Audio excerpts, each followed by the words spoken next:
world, I did everything I had to do to stay in the fight as long as I did. When he stopped it was exactly the time he needed to stop it. He did his job. He's a phenomenal ref. I've never been nervous about seeing Jason Herzog ref my fights.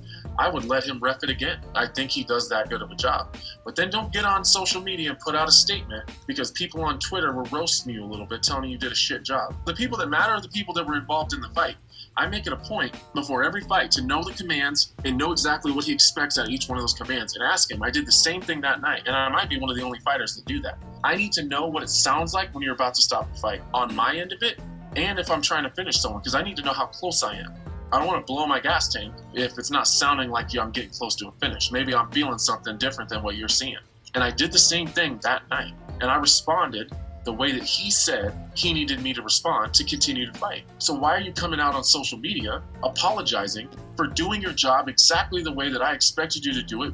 I don't need your goddamn apology. I don't need you to put a statement out because you did your job the way you were supposed to do it, and I did mine. And shit just went haywire, and I got my ass kicked. It happens. This is how the game goes. I'm not sure that Jason is doing this because Twitter is mean to him. I think he might have rewatched that fight, and in his heart, he felt what a lot of people felt, because he is human, that you took a beating you didn't have to. I don't need your feelings. I'm a black and white type of guy, and I don't want this to seem like I'm attacking Jason. I'm going to speak on the fight situation that happened on Wednesday night. Outside of that, I think he's a phenomenal guy. I hear he's a great jiu-jitsu practitioner. He's a really, really high-level guy. We've had nothing but positive interactions. He's super respectful. He's fun to BS with back and forth. When it comes down to it, the black and white facts are my corners didn't have a choice. I take that away from them, and maybe that is unfair. It's just easier if the one single rule I have is followed. To be honest with you, I'm going to sound like a psycho saying this. It worked perfect. The way that I created the system around myself worked perfect. It did its job. They didn't stop the fight. I did everything I was supposed to do per Jason until I couldn't anymore. It worked out exactly the way I had hoped it was going to work out if that rule ever came into play where there was a decision to be made. Everyone's hands are clean on this one.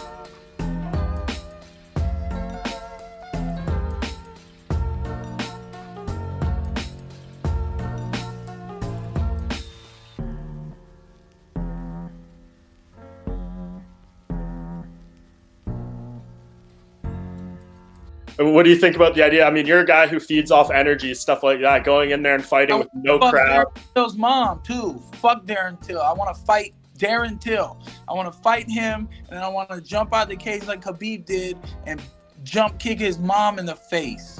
Fuck Darren. I thought you guys were cool after the spa. Bro, he's a fucking piece of shit. He's a and there's nothing wrong with being a unless you just like sucking dick. That's cool. He likes to suck dick. That's why he wanted to go to the spa. Fuck him.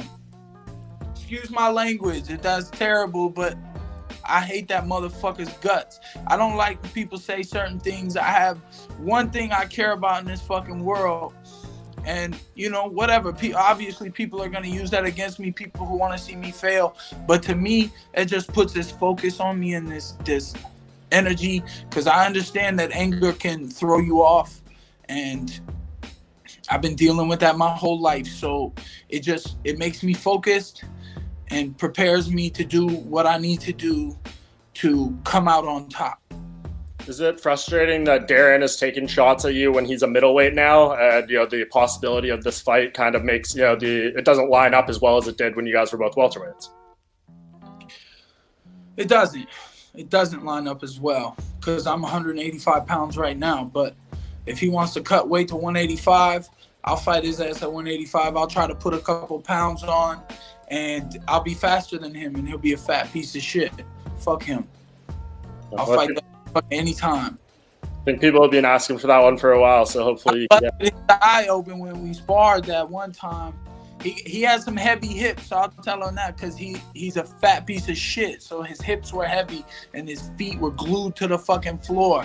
But I busted his eye up and I fucking hit him about 20 times. I hit him with a couple combinations, little pity pats to the face. He was so easy to hit. It's like he was a statue standing still and I was just dancing around him. And then he tried to shoot on me and I kneed him in the fucking eye and he was bleeding in that little picture that we took. Oh, damn. And what did he do? When y'all asked him about sparring with Mike Perry, oh, he's a fucking great fighter, a terrific fighter. He was sucking my dick. Fuck him.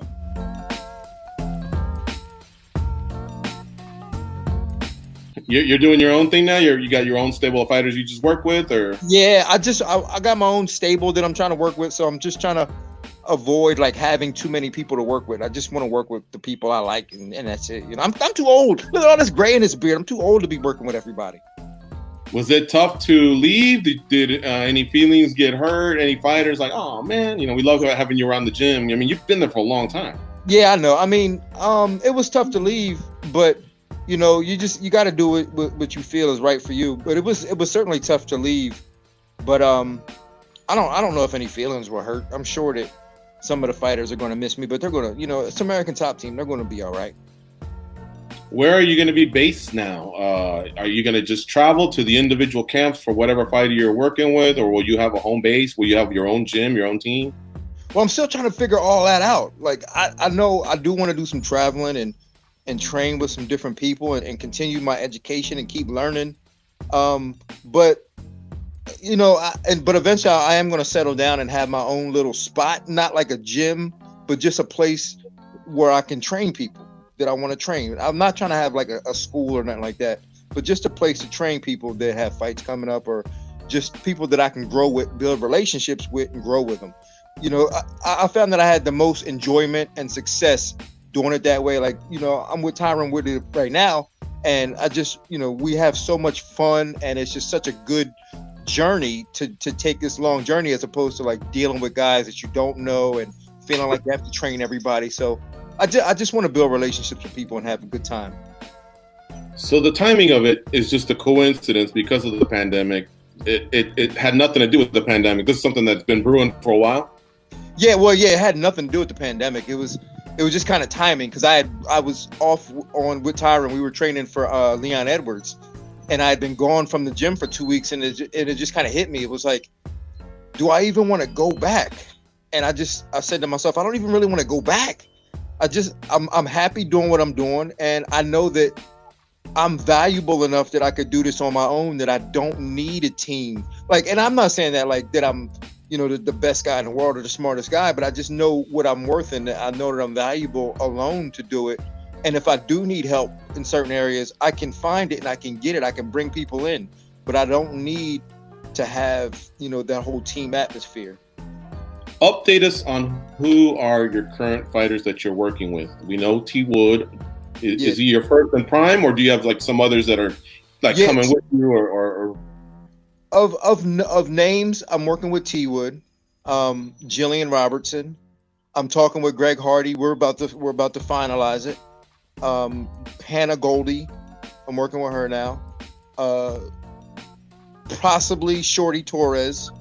So, and that right there alone will keep me busy. So again, like, I'm trying to build relationships, and I want to be able to make them better, as opposed to just throwing them in the room and saying, all right, let's see who emerges.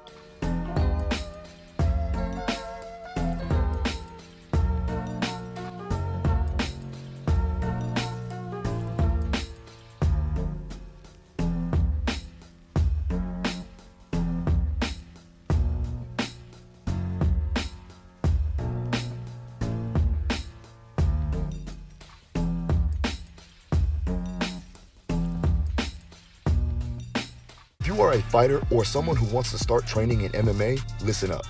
My name is Phil DeRue. I am the head performance coach of American Top Team. I train some of the elite MMA athletes in the world, such as Dustin Poirier, King Mo the Wall, Frankie Edgar, Junior Dos Santos, Edson Barbosa, and Joanna Jędrzejczyk. Going to MMA gyms or hiring a personal trainer can get extremely expensive over time. So if you want to get in shape and train using the exact program of the top MMA fighters for an affordable one-time price, check out Fight Ready in the description below. Use code MMA Central to get 20% off your final purchase. I hope to see you on the inside.